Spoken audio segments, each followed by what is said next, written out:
Мы приехали домой, и у нас сегодня пополнение в семье. Теперь у нас не 11 детей, а 14. У нас Аист привез нам 3 дочки, 3 внучки. Да, это внучки получаются. Это получается первая. Соска, памперс. Первая внучка. В кроватку положу. Вторая внучка. 3 девчонки у меня. Кстати, с этими я нянчиться готова постоянно. И третья внучка.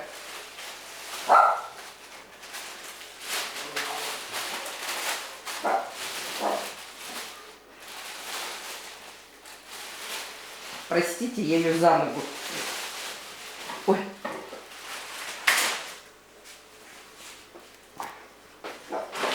Я не справляюсь даже с ними уже. Здесь у каждой памперс, свидетельство о рождении, бутылочка. И у каждой такая повязочка на голову. Тут кеды. 3 такие внучки. Вот такие. Никита смотрит, улыбается. Пожалуйста. У нас теперь 14 детей. Анюта, Снежана и Василиса завели себе детей. А самое главное, сегодня объявили папе, что детям этим одежда подходит с 3-месячного до 6-месячного возраста. То есть винная одежда срочно нужна. Папочка, одеть новых детей надо. Такие у нас сегодня покупки замечательные. Нам сегодня пришел любимый Василек.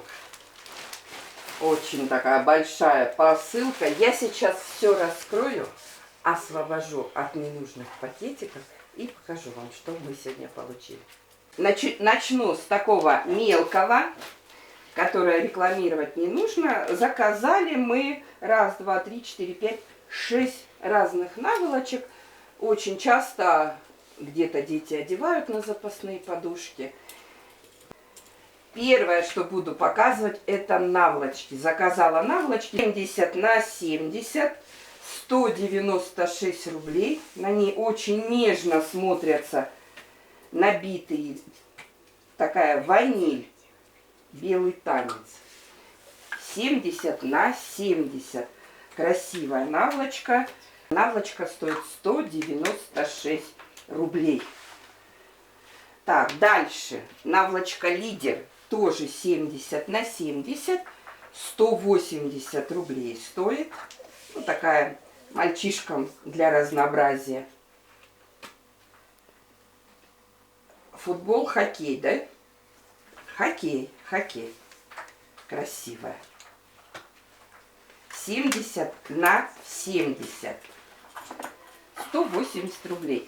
Следующая наволочка 70 на 70 будет вишня. 184 рубля.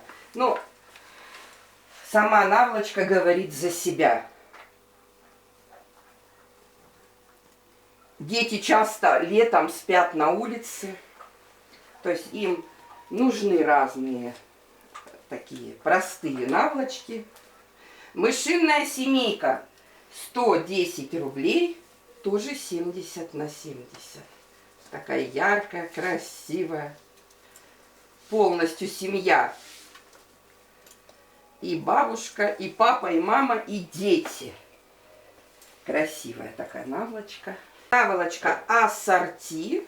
Такой ненавязчивый дизайн. Она в 4 цветах вообще. Это наволочка 70 на 70. Ну, мы заказали такой. Так. Сластена. 148 рублей. Эта наволочка тоже сама за себя говорит. бублики и баранки. Так, это что касалось наволочек. Следующее, до чего дошла очередь, это Никите, Валерии и Роме полотенца. Туркмения 70 на 140. Это цвет камея, 392 рубля. Мальчишкам заказала темные полотенца, они поедут в санаторий. Рома с Валерой уже 14 апреля. Поэтому я думаю, что им будет очень хорошо темные полотенца. Следующий будет оливковый. Они сами определятся, какой кому. Тоже 70 на 140. 392 рубля. Туркмения. Туркменистан. И следующее полотенце темно-серое. Тоже 70 на 140. Всем взрослым парням. Хорошее полотенце, как раз и не очень большое, и можно прикрыться и обтереться хорошо. Темно-серый, 70 на 140. Это Никите, Валерии и Роме. Максим и Костя демонстрируют нам пижамы. У Максима 146 ростовочка, у Кости 140. У Максима малахитовая, у Кости джинсовая. Интересные такие пижамы, по бокам лампасы. Я бы даже не подумала, наверное, если бы ребенка увидела на улице, могла бы подумать, что это спортивный костюм, а если бы увидела дома, то домашний костюм. Отличные пижамы, вам нравятся, да? Да. То есть даже вот нигде не стыдно. Вот в больнице, да, ты находишься часто, в том же лагере или в санатории уже не стыдно, да, вечером оделся и ходишь. Цена 648 рублей за каждую модель. 648 рублей.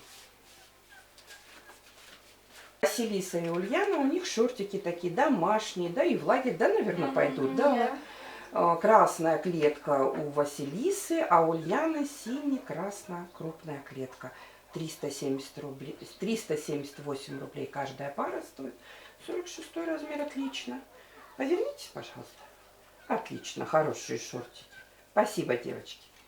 Шорты для девочек, серый меланж, такой у них воланчик. И красный мяу.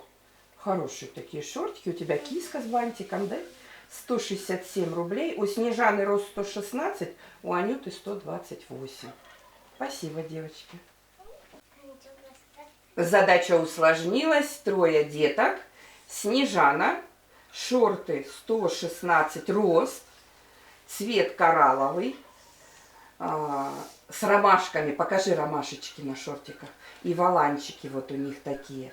А Анюта рост 128. У нее кисы. Цена за шорты у них 167 рублей. Такие киски, да? Тоже с воланчиком. Иван младший, брюки для мальчика 7 лет. Рост 122. Черный. У тебя карманы есть? Есть. 543 рубля. Отличные штанишки. 543 рубля у Ивана штанишки, а у девочек 167 шорты. И осталась у нас последняя модель, это Иван младший, он рекламирует шорты 167 рублей, рост 122, джинсовый скейт. У него 3 пары шортов, ему надо 3 пары нам показать. 167 рублей, шорты темно-синие, акула, смотри, какая у тебя акула. А карманы есть? Да, в шортах. Нету кармашек, ничего страшного. Ну, акула красивая, да? Темно-синий, 7 лет, 122 рост. Хорошие шорты для сада. Последние шорты Иван рекламирует. Футбол. Смотри, какой классный мяч в наушниках. Цвет васильковый, 167 рублей стоит. 7 лет, рост 122. Настоящая модель. Добрый день, здравствуйте. Проводила детей и готовлю. Время 8 часов, начало 9. Время 9 часов почти, без 2 минут. И я начинаю готовить обед, так как детей только всех развезли кого куда, но у меня уже варится для свекольника, как я готовлю, варится свиные ребрышки. Но сейчас я хочу сначала поставить царские блинчики. В Бурятии, куда бы ни ехали, везде такие блинчики в кафе были. Поэтому вот мы много передвигались раньше, путешествовали. Царские блинчики, но они очень много внимания к себе требуют, 3 часа. Для этого я разогрела, буду делать двойную порцию. Разогрела молоко, это у меня пол-литра. Беру дрожжи, пусть они пока постоят, поработают.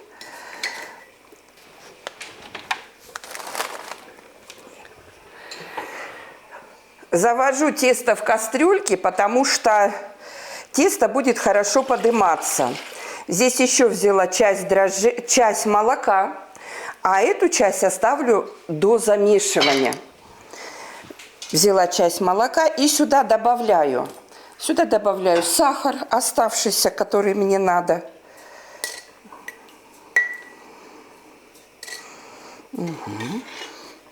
Чтобы блинчики такие приятненько сладенькие были. Добавляю соль. Такие 2 неполные ложки. Высыпаю манку. Эти блинчики я делаю с манкой. Я уже все отмерила, сколько мне надо на 2 рецепта.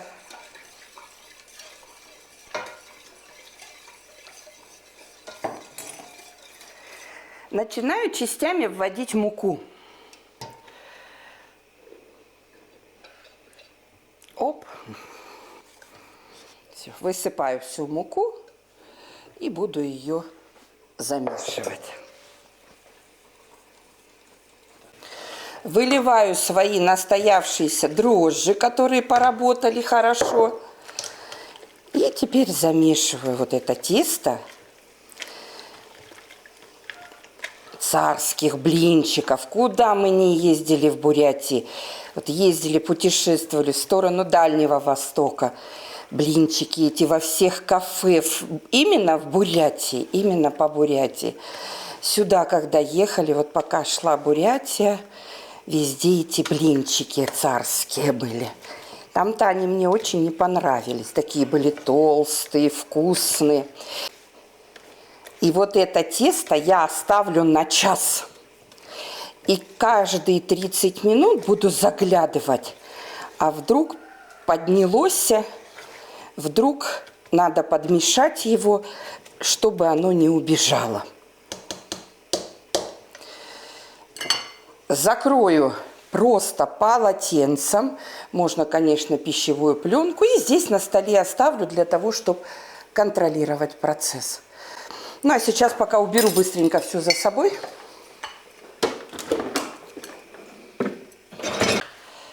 Пока у меня стоит тесто, я делаю заготовки для свекольника. Свекольник. Раньше я не любила, когда свеколка попадается порезанная вот так вот соломкой. И я терла на терке.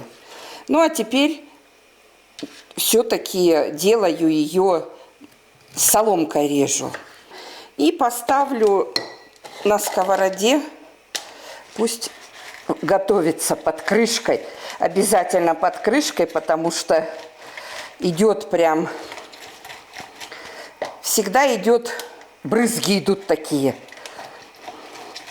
У меня как-то спросили в видео, у вас на заднем плане лимоны. Да, у нас много лимонов. Лично я и Иван Старший, и дети иногда, мы пьем 2 раза в день, 3 раза в день пьем сок лимона. Как витамин С, я очень сильно боимся заразиться. И мы держимся. Вот так я выкладываю свою порезанную не мелко, хорошо порезанную свеклу. И чтобы цвет не потерялся, я сейчас вылью туда свой сок лимона. Чтобы цвет остался яркий, хороший, красивый. Здесь у меня уже довариваются ребрышки. Я сегодня варю ребра. Буду их потом доставать. Хорошие такие ребрышки с косточкой мяса.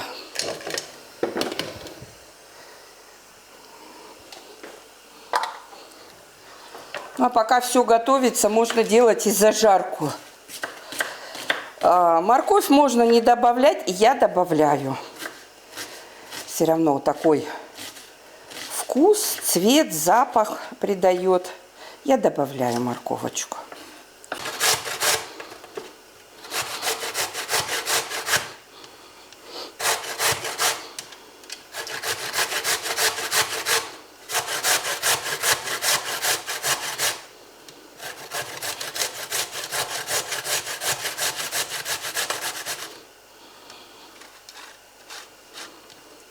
Мясо у меня уже готово. Сейчас я его буду вытаскивать, разделывать. А здесь у меня тушится свекла. Смотрите, цвет вообще не меняется за счет того, что я добавила в свеклу сок одного лимона. Но у меня свеклы много, поэтому я целый лимон добавила. Но целый лимон это примерно 3-4 столовые ложки сока. Вот это сейчас Иван мой старший выпьет. Мы пришли от дедушки с бабушкой, быстренько сбегали. У них они прибаливают.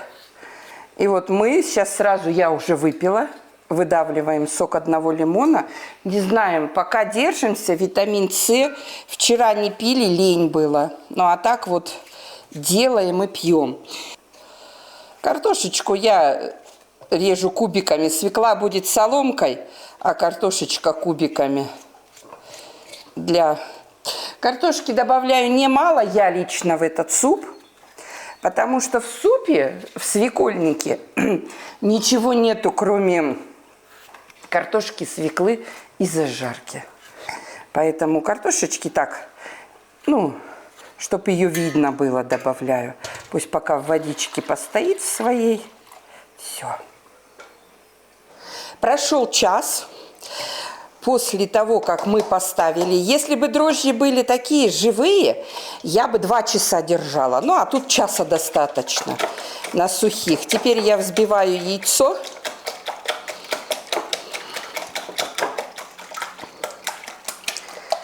И сюда ввожу его.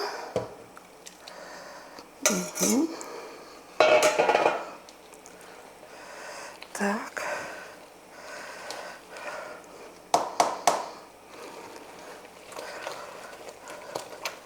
И масло. У меня двойная порция. Такие царские блины будут. Хорошие.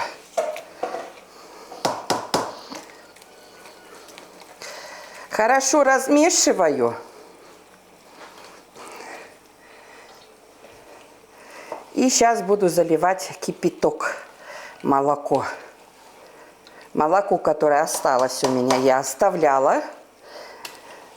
Я его сейчас, ну, стакан там, 1,5. Буду заливать. Я его только вскипятила. Опа. Все. Хорошо размешаю, еще минут на 30-40 оставлю.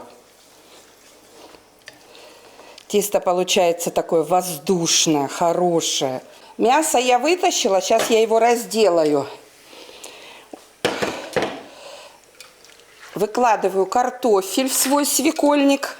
Это у меня готовится свекла. Смотрите, цвет вообще не поменяла. Я ее сейчас тоже буду выкладывать. Она уже готова. Она уже минут 45 у меня готовится. Все. Я раньше выпаривала воду, а свеколочку обжаривала. Сейчас так не делаю. Мне стало больше вот так нравится. У меня раньше Иван старший очень любил это блюдо. Прям сильно-сильно любил. Борщ так не кушал. Ой, сколько у меня посуды. Так, и сразу ставлю сковороду для зажарки. Смотрите, какая густота получилась. То есть получилось не густо, и свеколка попадается, свекла, Меня поправляли. Свекла, девочки все равно меня поправят. Молодцы. То есть свекла попадается и попадается картофель. Теперь я ставлю зажарку. Я налила масло сюда. И пока у меня картофель варится, минут 7 он будет вариться, да, я делаю зажарку. Сильно не зажариваю, но хорошо пассерую. Посуды наделала опять кучу. Лавровый листик. Мне очень нравится в этот супчик сверху добавлять чесночок.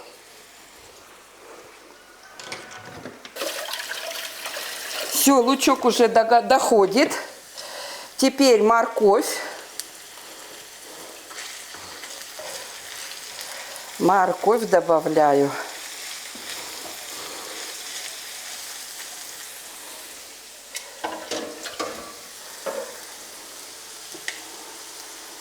Такую пеночку. Ой! Пеночку снимаю. Это от свежей картофели поднимается пеночка. Тоже ее убрать. А так все начинает закипать. Красивый, смотрите, какой свекольник. Шикарный просто. Сейчас морковь попассируется, добавляю томат, но у меня кетчуп. У меня везде идет кетчуп, у меня и томат есть. Ну, мы вот что достали, то и добавляем. Можно в такой свекольник и не добавлять томат, он все равно будет очень хороший. Так, что у меня тут с тестом? Тесто мое, смотрите, хорошо как работает. Сейчас я закончу со свекольником и начну делать царские блинчики. Очень хорошо. За это время маночка подошла. А самое главное, я не очень тороплюсь их делать, блинчики. Все-таки хочется к приходу детей сделать, чтобы блинчики были еще более тепленькие такие. Девчонки уходили, раньше рвались, а маленькие. Мама, мы пешком. Мы пешком. Папа, не вези нас, мы пешком. А тут все, находились. Теперь Снежана прям ни в какую. Да что-то она этот портфель поднять даже не может. Тяжело. Все, немножечко пусть тушится. Здесь у нас закипело.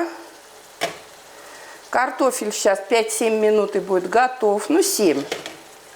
Картошечка. Сейчас я добавлю свою зажарку. Пока свекольник, пока он варился, я убрала за собой все, что насорила. Так, сейчас закипает, и я добавляю зелень. Я выложила, добавлю чеснок свой домашний, сухой. У меня спрашивали, как я делаю сухой чеснок. Вот он иногда прям порошочком у меня, а иногда гранулками. Это когда чуть-чуть остается. Просто овощи, сушилка. Я его слайдиками нарезаю и сушу.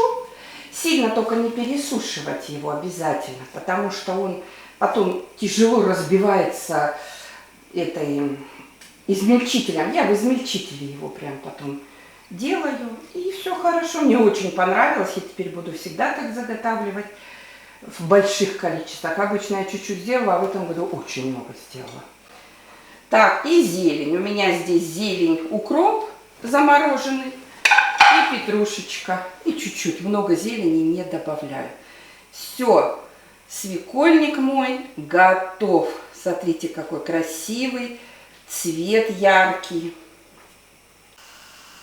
Посмотрите, какое воздушное. Обратите внимание, какое воздушное тесто. С простыми дрожжами я его, с растворимыми, с сухими, я его делала 2 часа. Ну а если бы были дрожжи живые, я бы делала его где-то 2,5, 2,40. Я буду каждый раз смазывать маслицем сковороду, поэтому блинчики я смазывать маслицем не буду. То начинаем. Сейчас у меня сковороды нагреваются. Пекутся они быстро.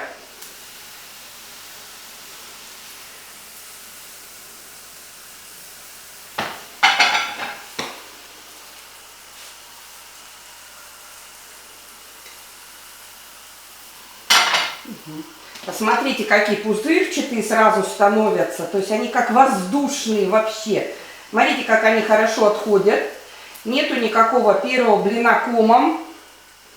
Потише здесь надо сделать. И очень быстренько, очень-очень. Раз. И все. Смотрите, какие красивые. Толстенькие, воздушные. Такие красивые блинчики. Ты сломала систему. Первый блин комом? Да у меня часто первый блин комом. Завтра едем. Завтра дети не идут в школу.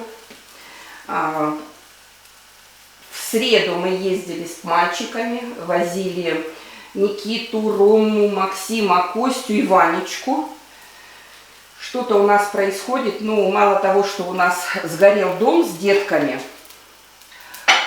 что-то происходит, что какие-то на кого-то жалобы. То есть полностью осматривали детей на предмет избиения, жестокого обращения. И вот завтра едут девочки к 9 утра тоже с такой же проблемой. Всех девочек, и даже Валера приедет завтра. Я договорилась с куратором, он сегодня уже выезжает, чтобы... Я говорю, так он-то отдельно живет, там тоже надо. А в 3 часа дня всех 10 детей, так как Владислав в армии, ну и Владислав уже не ребенок, до 18 лет, всех 10 детей везем к психологам. Психологи будут работать на предмет, написано жестокое обращение, некомфортности в семье. Ну вот я всегда думаю про вот эти вот... Я ничего не хочу сказать плохого или чьи-то чувства задеть. Ни в коем случае. Ну вот в прошлый раз мы ездили, мы рисовали, дети рисовали рисунки, рисовали всю семью. И Василиса нарисовала всех, машину там нарисовала, и папа как будто бы вот дом возле дома. Ну, психологи сразу сказали, что она не воспринимает папу. Василиса обожает папу. Это ее любимец. Она его очень сильно любит. Она ему всегда помогает. Я говорю, Вася, почему ты так нарисовала? Она говорит, мама, я нарисовала, что папа бежит домой за ключами. То есть у нее целая жизнь в голове. Она нарисовала, что папа бежит за ключами. Ну а сотрудники, психологи уже решили, что Василиса не любит папу. Василиса, мне кажется, даже папу любит больше, чем меня. То есть почему? Потому что если папа занимается с пчелами, Василиса с ним. Если папа ложит кафель, Василиса с ним. И ее не отгонишь от него. Машину ремонтирует. Папа машину ремонтирует, Василиса с ним. Маленький Ваня и Василиса. Они вообще от него не отходят. То есть, как-то кто-то из вас в комментариях написал, когда у меня, мужчина написал, когда, говорит, у меня дочь была маленькая, ой, смотрите, какие они пышные, смотрите, какие они хорошие. Петушок кричит. Когда, говорит, у меня дочь была маленькая, она меня таким нарисовала, что если бы были в то время психологи, я бы сидел не 1 год в тюрьме. Да, поэтому все равно такое волнение, неприятности. Конечно, дети, вчера, вот, когда мы прочитали, что нас приглашают, я сказала, и Василиса помнит эту историю, говорит, мам, я же ведь тогда нарисовала, что папа за ключами пошел.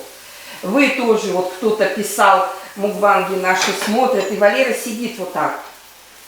Да он сидит всегда так. Это Валера. И Валера очень уважает отца, и, мне кажется, любит меня. Поэтому Валера, он вообще такой, он никому плохо не относится. Нету такого, что ему некомфортно. Если бы Валере было некомфортно, Валера бы не приезжал к нам. А Валера 1 день выходной дают, он летит домой. Любой праздничный день. Это вот он... То есть, если бы было некомфортно... Еще в общежитии бы жить. Конечно, деньги есть, питание есть, гулять, что хочешь делать. Но Валера едет сюда.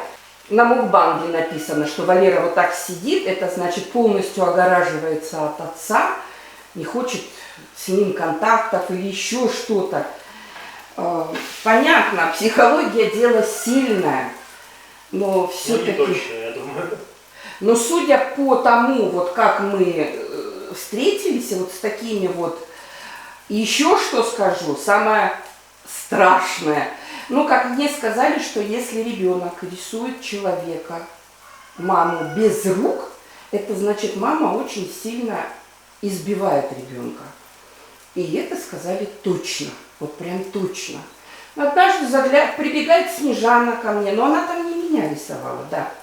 Прибегает Снежана, показывает телефон, ну это было полгода назад, и говорит, смотри, мама, какую она в программе рисовала куклу и подбирала ей одежду. Она любит очень, модница она. Она вот с такого возраста, единственная у нас модница прям такая. И она нарисовала куклу без рук. Я же помню этот разговор, я на нее глаза вылупила, говорю, доча, а почему без рук-то? Она говорит, мама, я не умею руки рисовать. Я говорю, садись учись. Садись учись. Не надо, ты что, если кто-то увидит, это же страх. Все, ребенок рисует с руками теперь. Мы с ней сели прям. И так, она говорит, мама, я теперь так рисую палочку и пальчики. Ну, то есть ребенок научился рисовать ручки. Ульяна какое-то время рисовала кукол без носа. Рисунки были. Я у нее спрашивала, дочь, почему без носа? Она говорит, мам, я не умею рисовать нос. Но психологи это не учитывают. Конечно, я спокойна за своих деток. Дети нас очень любят. Даже не так. Мы детей очень любим. Я спокойна за все. Но вот такие вот нюансы, они просто неприятные. И вот завтра к 3 часам повезем парней. Что-то произошло, вызывают всех. Шикарные блинчики. Во-первых, пекутся очень быстро. Пекла я их, наверное, минут 20, самое большое. Потому что наливать, даже меньше, наверное. Да потому что папа только успел до гаража дойти. Потому что наливаешь очень много, и они пекутся очень быстро. Все. Все, последний готов. Такие у меня 2 блюда получились. Такой сегодня обед из царских блинов.